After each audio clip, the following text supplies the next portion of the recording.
اعوذ باللہ من الشیطان الرجیم بسم اللہ الرحمن الرحیم. ہمارا 5 پارہ چل رہا ہے اور 5 پارے کا یہ دوسرا رکوع ہے. شریعت اللہ کی رحمت کا مظہر ہے 26 آیات سے. اس میں بتایا جا رہا ہے کہ اللہ چاہتا ہے کھول کر بیان کر دے تمہارے درمیان تمام احکامات، وہ تمام باتیں جو تمہارے فائدے کی اور تمہارے نقصان کی ہیں. اس آیت سے پہلے تو یہ پتہ چلتا ہے کہ پچھلے سارے احکامات جو تفصیل سے بیان کر رہا ہے وہ انسان کے فائدے کے ہی ہیں، کیونکہ اللہ تعالیٰ علم والے اور حکمت والے بھی ہیں. اللہ چاہتے ہیں کہ علم حکمت کی بنیاد پر احکامات کھول کھول کر بیان کیے جائیں، اور اللہ چاہتے ہیں کہ پچھلے سارے طریقے بتائے جائیں جو حرام تھے اور حلال بھی تھے. ٹھیک ہے، پچھلی امت ساری امتوں کو بھی سکھایا گیا تھی، یہ ساری سکھائی گئی تھی یہ ساری پابندیاں. تو اللہ چاہتا ہے کہ مہربان ہو جائے تم پر. یو بنانا بیان دو طرح کے ہوتے ہیں. کون سے؟ پہلا لفظی طور پر، دوسرا معنوی طور پر. جس سے اللہ تعالیٰ نے، جیسے اللہ تعالیٰ نے لفظ بھی کھول کھول کر بیان کیے ہیں اور معنی بھی اس کے کھول کھول کر بیان کیے ہیں. ٹھیک ہے، لفظ بھی اور معنی دونوں کھول کے، کیونکہ اللہ کا لطف و کرم بہت وسیع ہے، بہت بڑا ہے. ٹھیک ہے، آگے 27 آیات میں اللہ چاہتا ہے کہ تم تحفظ کر دے، کیونکہ انسان کمزور پیدا کیا گیا ہے. یہ 25 آیات اور آگے 28 آیات، 7 آیات کو دیکھتے ہیں تو اللہ ادھر بھی فرماتا ہے کہ اللہ تعالیٰ چاہتا ہے کہ مہربان ہو تم پر. ٹھیک ہے، خواہشات کی طرف جھک جاتے ہیں یہ لوگ جو. تو اللہ تعالیٰ کیا فرما رہے ہیں یہاں پہ؟ دو چیزیں جو اہم پوائنٹ ہیں اس کو ڈسکس کر دیں کہ اللہ تعالیٰ کو دلوں کا سب پتہ ہے کہ ان کے دلوں میں کیا چل رہا ہے. اللہ کی مرضی، اپنی مرضی کریں، اللہ کے احکامات کے تابع رہیں، یعنی فرما بردار رہیں. اور دو طرح کے لوگ بھٹکے ہوئے ہیں، غور کرنا ہے آپ نے. دو طرح کے لوگ ہیں جو بھٹکے ہوئے ہیں. پہلا عالم، دوسرا جاہل. ٹھیک ہے، اب عالم علم کے ساتھ بھٹکتے ہیں جب وہ خواہشات کے بندے بن جاتے ہیں، اور جاہل جب علم نہیں ہوتا شک و شبہات میں پڑے رہتے ہیں. یہ دونوں اللہ کے راستے سے ہٹاتی ہیں. آگے مال و جان کی حرمت. اگر ہم 29 آیات کو دیکھتے ہیں تو اس میں پھر سے آواز دے کر اللہ تعالیٰ نے ایمان والوں کو جگایا ہے. یا ایھا الذین آمنوا لا تاکلوا اموالکم.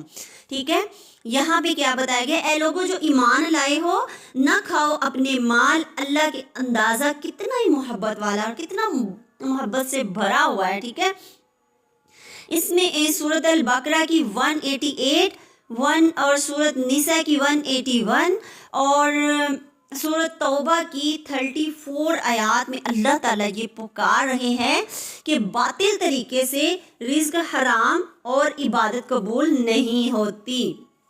باطل کون سے ہے؟ باطل چیزیں، مال.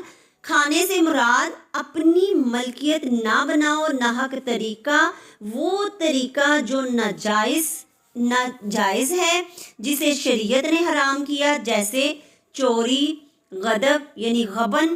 حدیث ہے یہاں پر کہ حضرت ابو ہریرہ کہتے ہیں کہ رسول اللہ صلی اللہ علیہ وسلم نے فرمایا، بچنے والا، خریدنے والا اس طرح سے جدا ہو جیسے وہ راضی ہے اور پچھتاوا نہ ہو. ٹھیک ہے، ان چیزوں سے اس طرح سے جدا ہو کہ راضی ہو، مطمئن ہو کہ جدا ہو جائیں یہ ناحق چوری کے مال سے، غبن سے.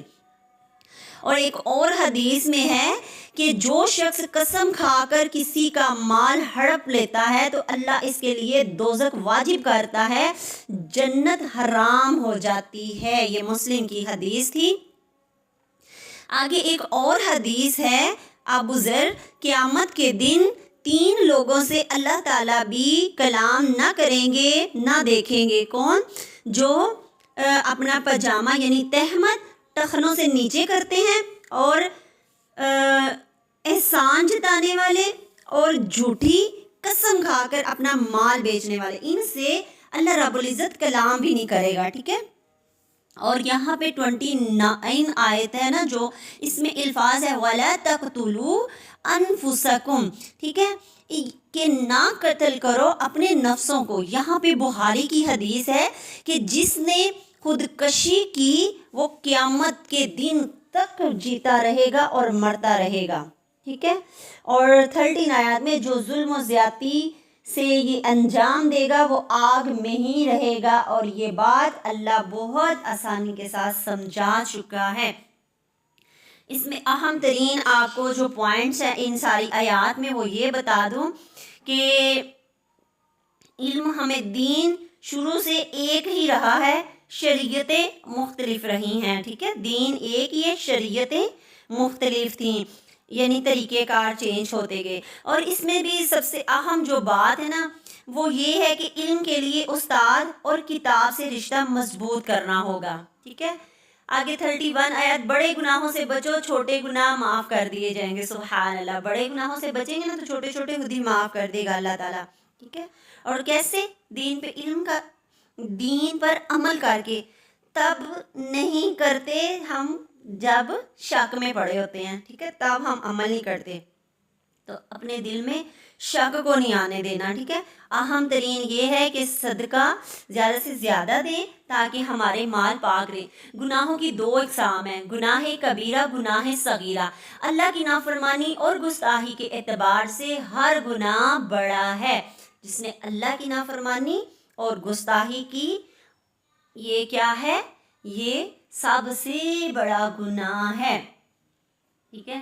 سو حسد سے بھی بچنا ہے ہم نے، تو حسد سے بچنے کی دعا بھی آپ کو میں شیئر کر دوں گی انشاءاللہ۔ 31 آیات کو دیکھتے ہیں تو عام حکم ہے اگر تم بچتے رہو گے، سامنے والے کو خطاب ہے بڑے گناہوں سے بچو، ٹھیک ہے۔ یہاں پہ بھی آپ کو بتائے گا بڑے گناہوں سے بچو گے تو چھوٹے معاف کر دیے۔ بڑے گناہ ہر وہ گناہ جس پر حد جاری ہوتی ہے، یعنی زنا، چوری، شراب، قتل، جھوٹی قسمیں، وہ گناہ، جھوٹ، ٹھیک ہے، کذب، یعنی وہ گناہ جس پر جہنم کی وعید آئی ہو کہ یہ کرو گے تو آگ میں ڈال دیے جاؤ گے، یہ کون سے ہیں؟ کبیرہ گناہ۔ وہ گناہ جس پر اللہ اور اس کے رسول نے لعنت کی ہو، یہ بڑے گناہ تھے، ٹھیک ہے۔ کبیرہ جس پر حد مقرر ہے، جس پر قرآن و حدیث میں وعید لعنت آئی ہے، وہ احکامات جن کی حرمت اللہ اور رسول اللہ صلی اللہ علیہ وسلم نے واضح کر دی ہے، ٹھیک ہے۔ ہلاک کرنے والے گناہ کون سے ہیں؟ شرک باللہ، جادو، ناحق قتل اللہ نے حرام کر دیا۔ پھر سود، یتیم کا مال کھانا، میدان جنگ سے فرار ہونا، مومن بھولی بھالی عورتوں پر تہمت لگانا، ٹھیک ہے، جو گناہ حدیث سے ثابت ہوں، یہ سارے کون سے؟ ہلاک کر دینے والے ہیں، مطلب کہ کبیرہ گناہوں میں سے یہ گناہ ہیں، ٹھیک ہے۔ 7 ہلاکت انگیز گناہ کون کون سے؟ اللہ کے ساتھ شریک رہنا، جادو کرنا، ناحق قتل کرنا، یتیم کا مال ہڑپ کرنا، پاک دامن عورتوں پر تہمت لگانا، لڑائی کے دن پیٹ پھیر لینا، جھوٹی گواہی دینا۔ یہ ہمارے 7 ہلاکت انگیز گناہ ہیں جس کی آپ نے اسائنمنٹ بہت خوبصورت سے تیار کرنی ہے، کارڈ کی شکل میں یا اسائنمنٹ کی شکل میں، ٹھیک ہے جی۔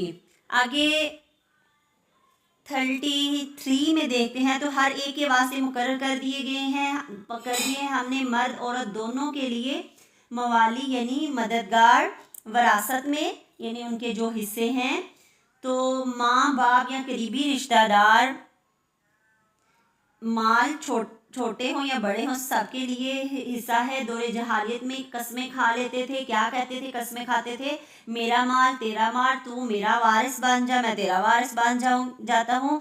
پھر آیت وراثت نازل ہو گئی، بعد میں یہ معاہدہ ختم ہو گیا۔ سورۃ انفال 75، ان کے رشتے زیادہ قریب ہیں، اس لیے کیا کہ وراثت کا حقدار ان کو بنایا گیا ہے، ٹھیک ہے جی۔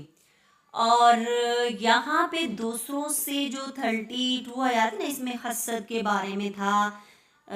33 آیت تو میں نے آپ کو کر دی ہے، یہ 32 آیت رہ گئی تھی، اس میں ہم تھوڑا سا دیکھ لیتے ہیں۔